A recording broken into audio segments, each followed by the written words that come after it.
Hello, everybody. My name is Laura Cantu, and welcome to yet another live Monday. I am super excited to be back with you today for our monthly college planning checklist for high school parents. Today, as we do every first Monday of every month, we will be discussing what it is that parents, students, whether you're a parent, whether you're a parent or a student, what it is that they should be doing during the month of May to prepare for the college admissions process, the college planning process, the college application journey. So I am super happy to be back for yet another week. Super excited for today's presentation. Remember to always make sure to ask questions and to be active in the chat. I love sharing your questions. I love answering your questions. So make sure to comment, make sure to like, make sure to, if you are watching us on YouTube, to subscribe or to share this channel, these live streams with somebody who might benefit from them.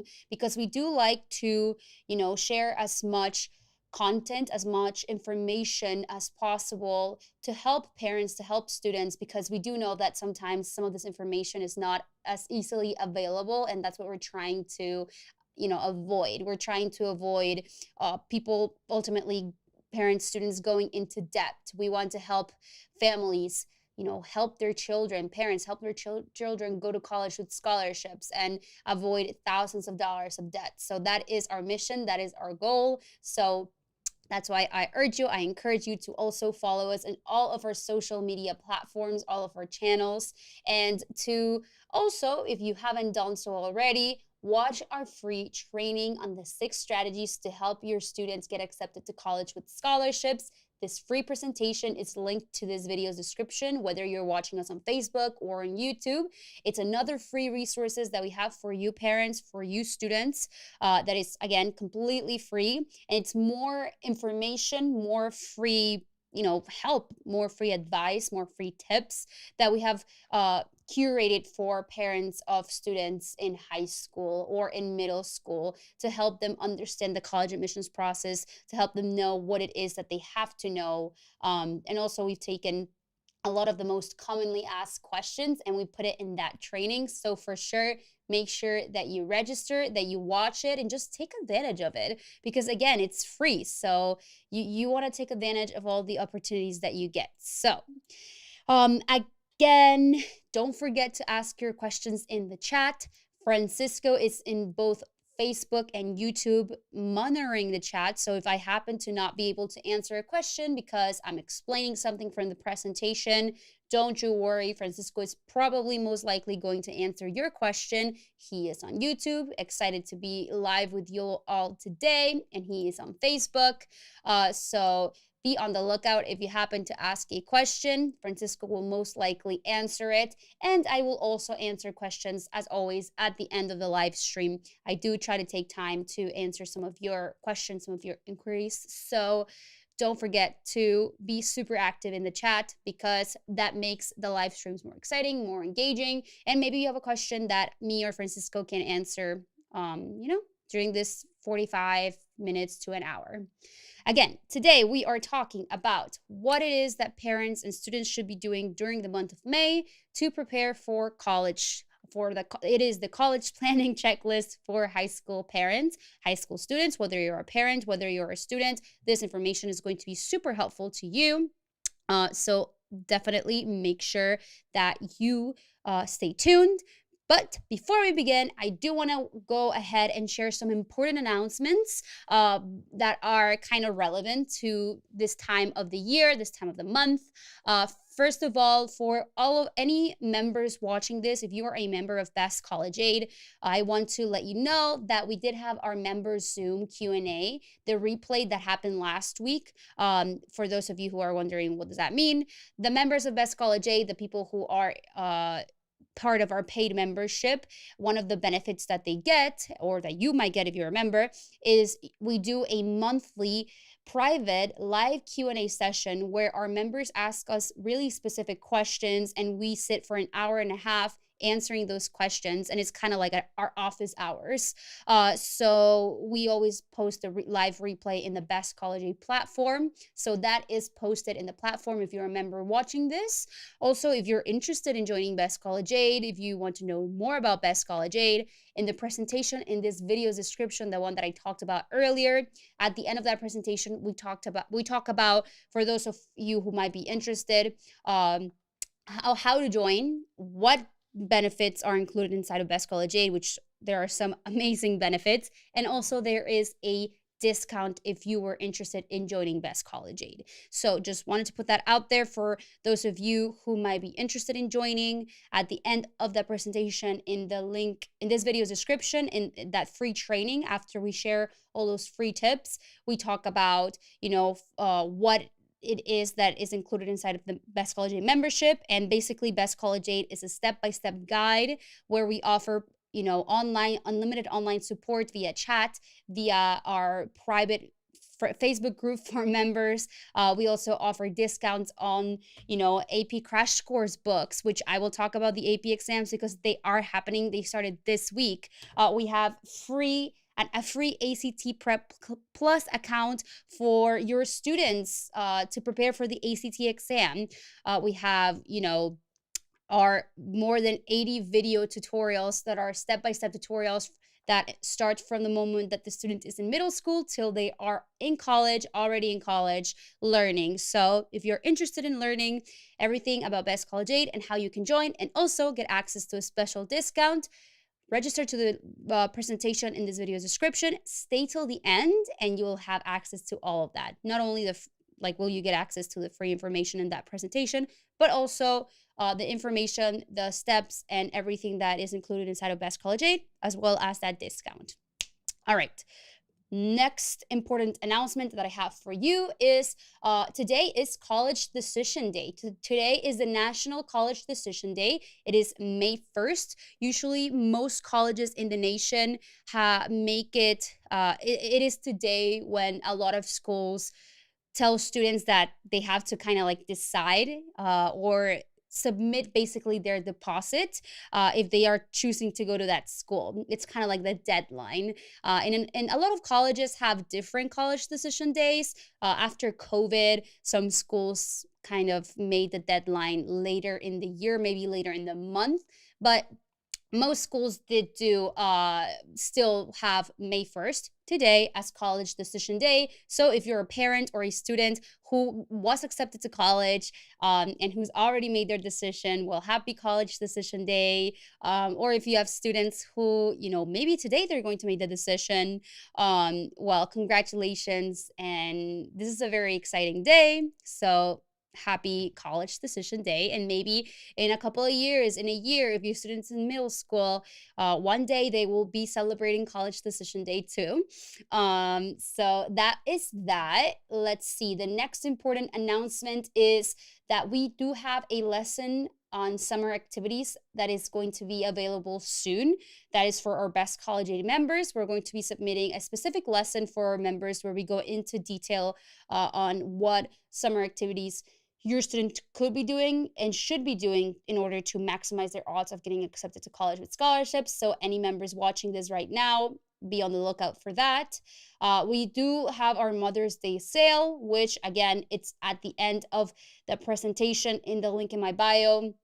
If you watch all the way through, you get access to this Mother's Day sale. I'm sorry, the presentation is in the video's description. If you're watching on YouTube or on Facebook, you will get access to that link.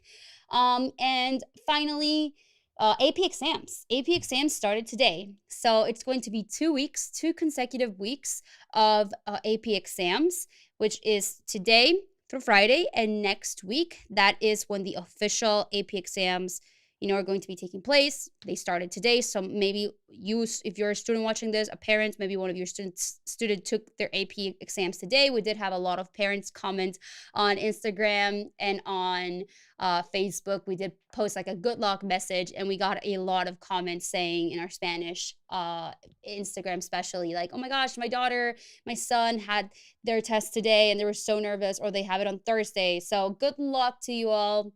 Good luck to your students. And remember, these these exams can be a bit stressful. So, just be there, be supportive, maybe help them with packing them a good lunch, helping them with a good breakfast that is going to fuel them up for the exam. And best of luck to your students taking those AP exams today, tomorrow, or next week, or maybe if they have to do sometimes students can't make it to that date, and they do have additional dates to kind of like not retest, but it's just like the makeup exams dates. So if they happen to do it in the makeup exam dates, well, good luck to them.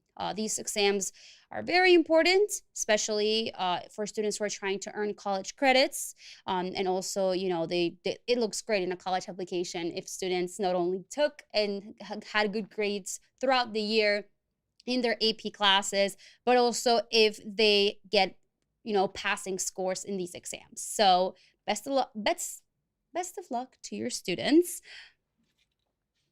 But with that being said, those were the important announcements. Now it's time to get to the nitty-gritty and talk about what it is that you as a parent or your student should be doing during the month of May, depending on what grade they are, to prepare for college. The first tip that I have is for my 12th graders or parents of 12th graders.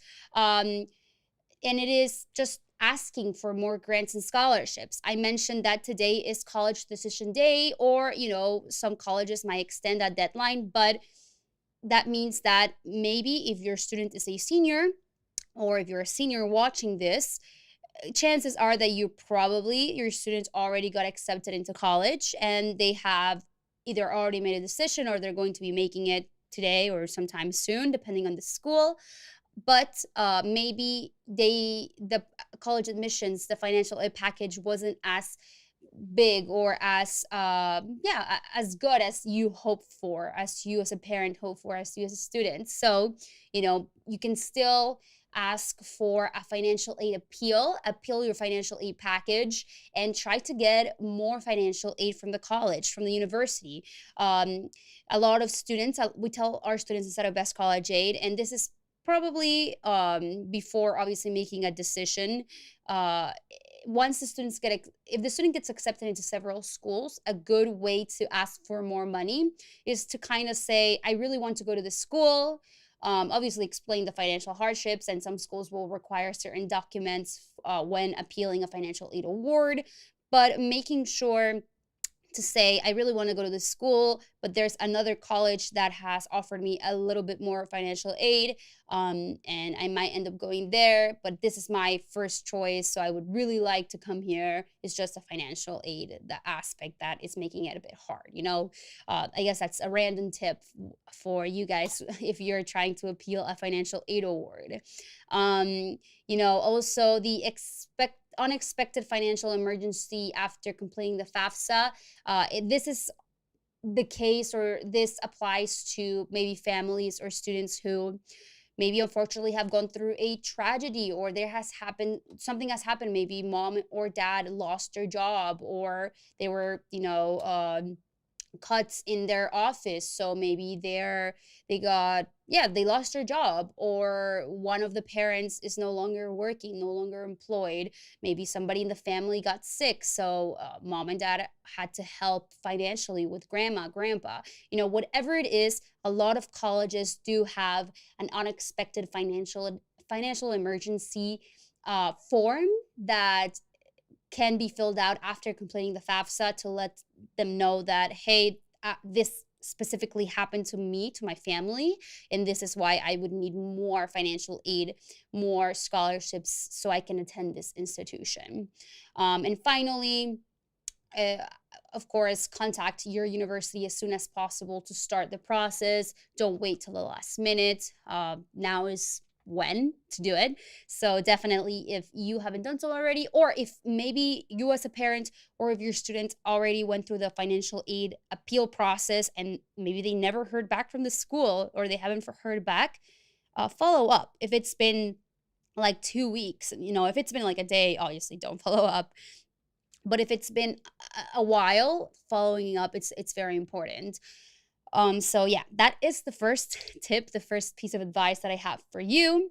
The next, I guess, item on the May college prep checklist is summer activities. And we did kind of discuss this in last week's live stream.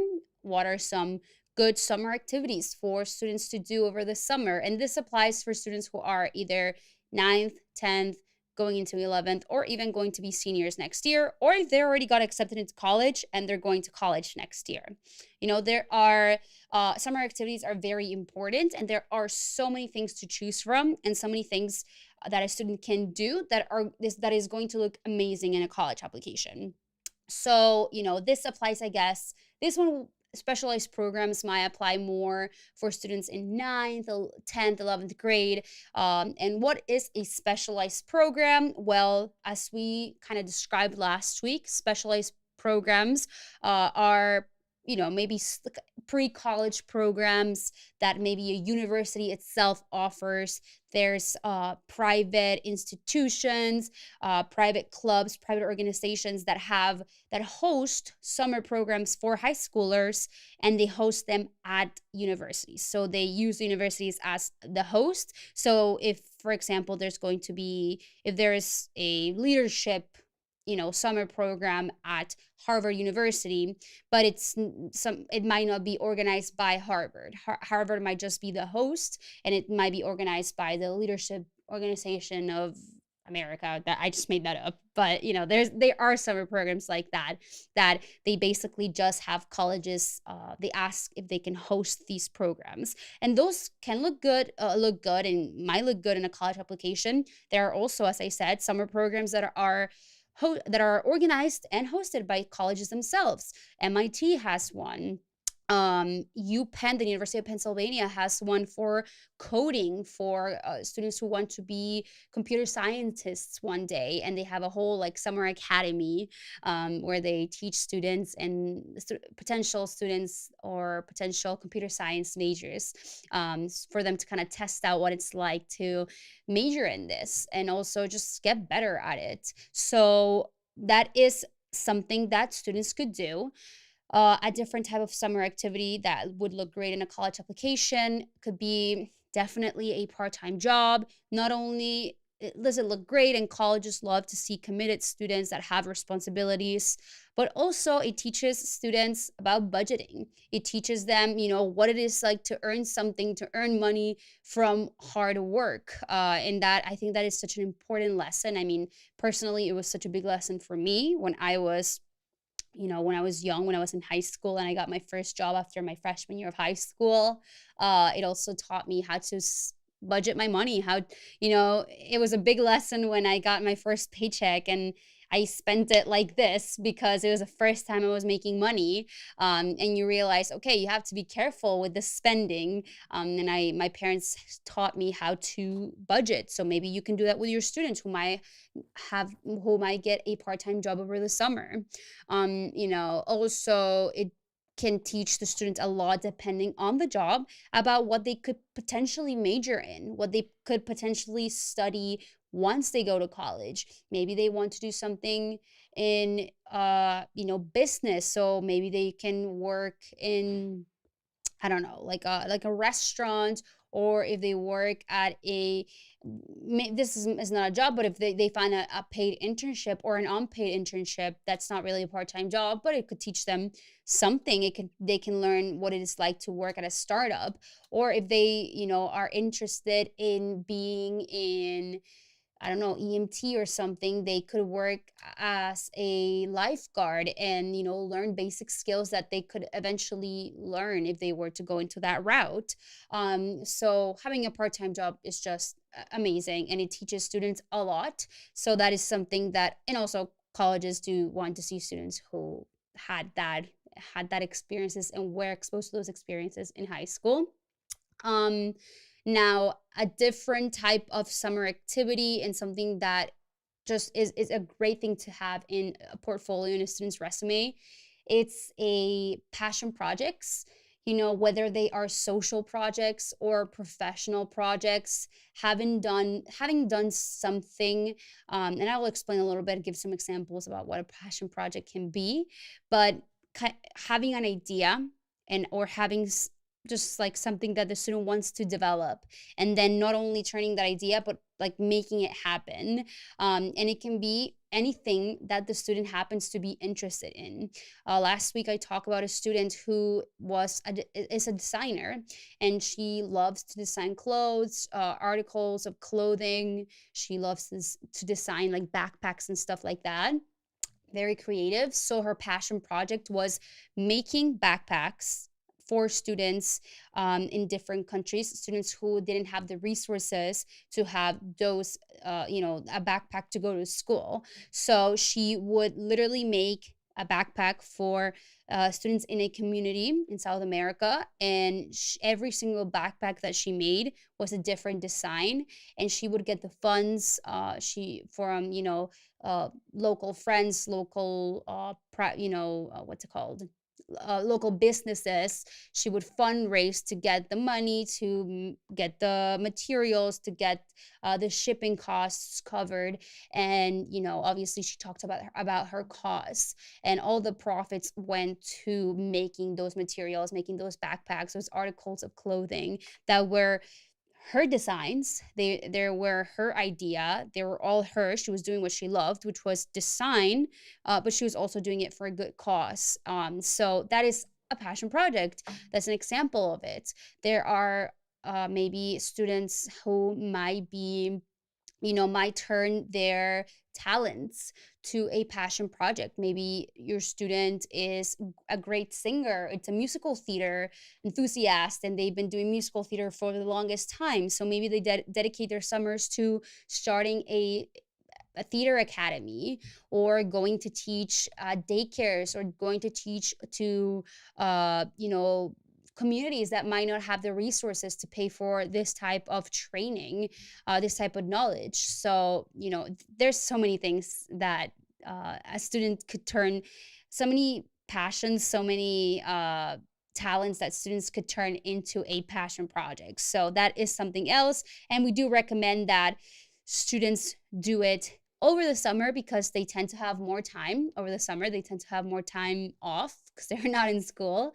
And also, it could also be a professional passion project. So maybe if your student is interested in starting their own business, or learning about business, learning about coding, starting a vlog, at a YouTube video where if they're really good coders, if they're really good at playing the guitar, playing the piano, and creating their own kind of like lessons online, and either giving it out for free, and teaching other people online, or creating a vlog where they talk about fashion, where they talk about business, where they talk about sports. It can be so many things, but passion projects are a great way for students to not only do what they love, and share it with other people, but also to boost their resume, their college resume. And the summer, as I said, is a great time to do it, because students tend to have more time over the summer to work on these projects. And finally, volunteering. Volunteering is another great thing students could do, a great summer activity. A lot of colleges just require students to fulfill a certain amount of volunteer hours before they graduate. So not only do some students really need to fulfill these hours to graduate from high school, but also volunteering can be very helpful in kind of guiding students and helping them find what it is that they want to major in. For example, myself, I volunteered at a local hospital in high school. And for the longest time growing up, and even in the beginning of high school, I thought that I wanted to be a nurse. So I was like, you know what? I'm going to volunteer at this local hospital in the nurse's floor, and see what's up. Let's see if I like it. I am so grateful that I did, because that experience and seeing firsthand, helping nurses, seeing what they're asking them, what their schedules was like, what their schooling was like, made me realize that even though it's a beautiful profession and it's an amazing profession, it just wasn't for me. It wasn't something that I saw myself doing once I obviously didn't I was not a nurse, but I was surrounded by them, and I would go several times a week for months, for like over a year. And I realized it just wasn't for me, but it was also a great learning experience, and it helped me a lot. It also helped me earn the volunteering hours that I needed to in order to graduate. But I made friends in that volunteering opportunity that were wanted to be doctors really badly. And they did that because it looked good in college applications. It taught them kind of like what it was like to volunteer at a hospital, to work at a hospital. And I follow a couple of them on Instagram, and right now they're in med school, in their third year of med school. So it's really awesome to see that some of them did, from that experience, it kind of reinforced their beliefs and what they wanted to do, what they thought they wanted to do eventually, and they did it and they pursued it. So volunteering is great, and there are so many places your student can volunteer at. If your student maybe wants to be a vet, they can volunteer at a local shelter, at a vet's office, even kind of see what it's like, a day-to-day life for a veterinarian or vet technician. If they want to maybe one day, I don't know, work at, yeah, like if they want to have their own business, maybe they can look for unpaid internships. There are some businesses that do have internships for high schoolers, and maybe it can be a startup. Maybe they can volunteer at a nursery home, and work with older people, older patients. So, there are so many things that students can do. It's all about looking for those opportunities. And of course, there are so many benefits from volunteering. Not only does it help fulfill the volunteer hours needed for graduation, but as I said, it can help students figure out what they want to do with their life, what they want to major in. It can also help them maybe find a passion project, because maybe if they volunteer for the Special Olympics, they might find a student who they can help, or they can start a fundraiser on their own, or their own organization. The sky's the limit. So for sure, it's a great opportunity and a great time to volunteer and to get as many volunteer hours is the summertime, because again, there's no school unless they're going to summer school or taking an online class, which is also something, a great thing students could do over the summer, taking a summer class, getting those credits, or just getting more knowledge in a specific subject if the student happens to want to major in a specific subject, or want to be a doctor one day. And if they want to get more credits, that could be something too that they could do. Okay. All right. Let's talk about another thing that students could do over the summer, which is a big one and a very convenient one to plan for, and that is college visits. We really encourage and we recommend that students and parents, obviously, help their students plan college visits and do them over the summer, whether it is the local, colleges in the state, maybe the state universities that are close to home, or if there happen to be some big colleges, depending on the state that you live in, some private colleges, whatever it may be, just taking your student to a college, whether maybe if it's not even the school that they want to attend to, or they're not even interested, just going to a college campus, seeing what it's like. Maybe if the student is not really interested, or they say, you know what, I'm not really interested in going to college. Sometimes all it takes is taking that student to a college campus and seeing what life could be like for them if they do want to go to college. But also, like, of course, if you have a student where they have already created a list of colleges and they know exactly what colleges they want to apply to, they just have to go visit them. Or if they have a top choice school that they want to demonstrate interest to because they want to maximize their chances of getting accepted into that institution, well, planning a college visit is a great way to demonstrate interest, sorry, and letting the school know that the student really wants to go to that school.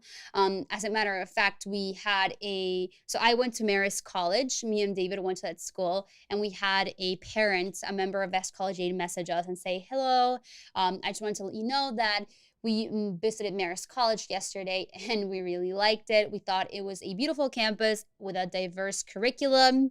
And this was a message from a parent who, I guess since we always mention that we went to Marist College, they decided, because they lived close by, to check out the school, because when the student was creating the college list, they stumbled upon Marist and they realized that they offered a lot of the stuff that the student was looking for. So let me show you how they managed to kind of book this tour, because there is kind of like a process that most schools basically do, or that students' families have to follow in order to book and do a college campus tour. So, for example, with Marist, you have to go to Marist EDU admissions, visit in person. And then you get in-person visiting options, which of course you can get a guided tour and information session. You can get a guided information session. There are different types, obviously, of tours. You get guided for a tour on campus. You get to learn all about the school, and they're offered year round. There's a guided tour, and you can see where you live, learn, eat, and spend the best 4 years of your life. And you also, for this one, you get to talk to an admissions counselor. I guess for this one you don't, but you still get the tour. This is for transfer students. Transfer students, sunset tours. There's nothing like a sunset over the river, which, that is true. I did go to Marist College and I did experience so many sunsets by the Hudson, and it was beautiful. I miss it so much. But you do this tour, I guess, at night, or close to, not at night, but like later in the day, so that you can see the sunset. But anyway, all you have to do is schedule it, see what's available. They do them Monday through Friday. You try to book it, information session and tour. You book it, you say how many guests, let's say 2, fill out the information, and you register.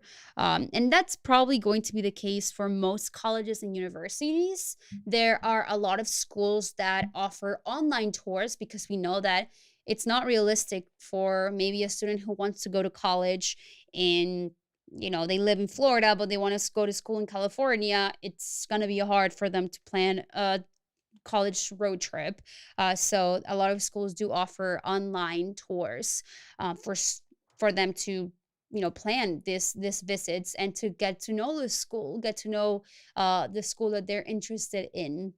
So whether it is online, whether it is in person, the summer is a great time for students to be doing those college tours, college visits, and figuring out having a better idea of where they want to apply, whether or not their suspicions are correct, if they happen to be interested in a school, but maybe they have to see the campus first, or whether they just really want to go to the school and do everything to stand out and to let the school know that they want to attend to that institution. Doing a campus visit, planning, and going to the school obviously is a great way for students to do this, to demonstrate interest.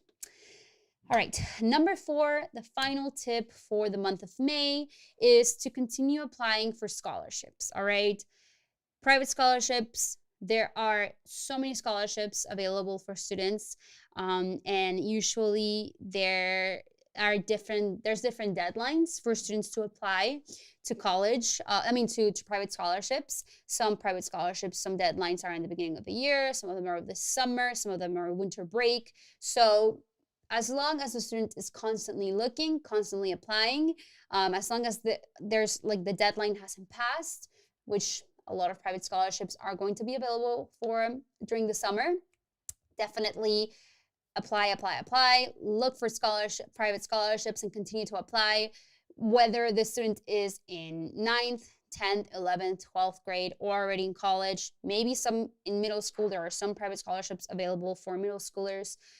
uh, it is always a good time to be on the lookout and applying to private scholarships. All right. So that is something that we always tell our students. How are those that search for private scholarships, how is it looking? Or how is the private scholarship application going? Are you maybe applying to one scholarship a month, two scholarships a month?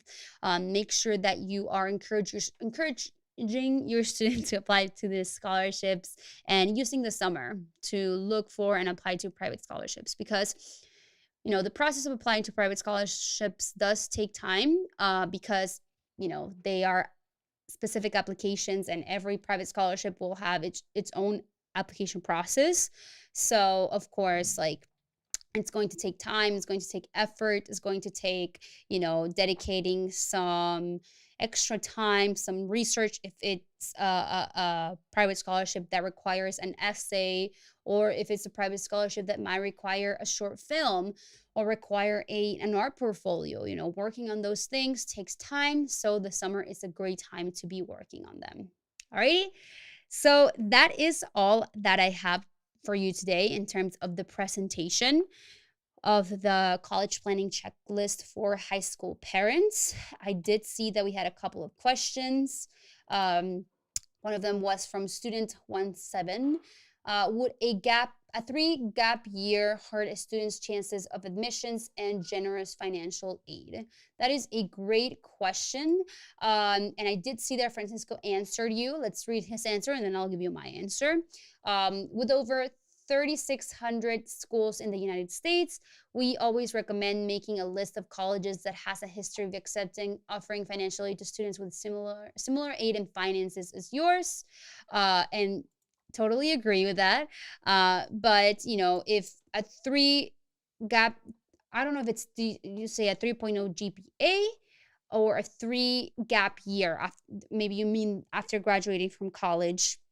If you took a 3-year gap year, would that affect the chances of admission and generous financial aid? Well, I don't know if necessarily it would affect the chances of admissions. It all depends if whether in this 3-gap year period, if you were to be applying to college, or if your student's going to be applying to college, are they a dependent? If they, qualify for the FAFSA, are they a dependent? Which means if they make money on their own, not money on their own, but basically they don't depend on their parents when filling out the taxes, they don't qualify as dependents.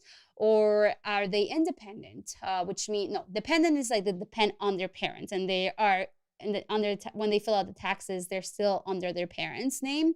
But if it's a independent, it means that they file their own taxes, etc. So after this 3 years of graduating from high school, what is that status looking like? Also, how did the student perform in high school? What was the GPA? What was their transcripts? Because all of that obviously is going to be needed. And just, I guess, filling out everything on time, filling out the college applications. Students, can apply to college. If you graduated from high school, if you got your high school diploma, if your student got their high school diploma, and they complete their college application, they should be able to get accepted if they fill out the FAFSA, federal aid forms, in order to receive federal financial aid and scholarships. That should still work. It's all about doing it. A lot of students take a gap year and they say that, I'm just going to take one gap year, and maybe they get comfortable, maybe they don't feel like going to college just yet. And the problem is that it just never happens. They just never apply to college. But if you're interested in going back to school or going into college, if you never went to college, but you did graduate from high school, it's just, I guess, all about filling out the required materials and applying, So great question. And I see Francisco also answered. I also want to remind you to If you want to learn more information, don't forget to check out this presentation, this free training that we have in this video's description, where we talk about the 6 strategies to help your children get accepted to college with scholarships. This free training is exclusive for you guys. We created it with our goal in mind was to not only answer some of the most common questions that parents and students constantly ask us, but also, just have a free resource for whoever, whether it is a parent, a student, a guardian, who wants to learn more strategies to help their students get accepted to college with scholarships. This is what this free training is. And also, obviously, don't forget that in this after at the end of this presentation, we talk about all of the benefits inside of Best College Aid, and we do offer our Mother's Day discount for those of you who are interested in joining Best College Aid and being a member, being part of our community, which also, before I forget to mention this, Best College Aid is our membership is a lifetime membership. So if you were to join Best College Aid today with that discount, you would never have to make any other payments, and all the information inside of Best College Aid gets updated constantly. So if there is a change with the process, we are constantly updating, we're constantly changing, we're constantly adding lessons based on what is happening in the world of college admissions. So definitely, if that is something that you're interested in, make sure to stay till the end of that presentation in this video's description. Register, watch it till the end, and get access to the discount. And also just learn what it is that we offer, which we do offer a lot of things. We have over 1,000 members, 1,000 families who are members of Best College Aid. We have helped so many students, thankfully, with a lot of hard work. We've helped so many students over these past few months who have gotten accepted into incredible institutions. We have students who got accepted into Emory, Duke, UF, Northeastern, Northwestern, the University of Pennsylvania, Stanford University. So we're really happy with our results. We're really happy with our students. We're really proud of them. And if you would like to get that, step-by-step guide, that guidance, that help, that unlimited online support via chat, via private message.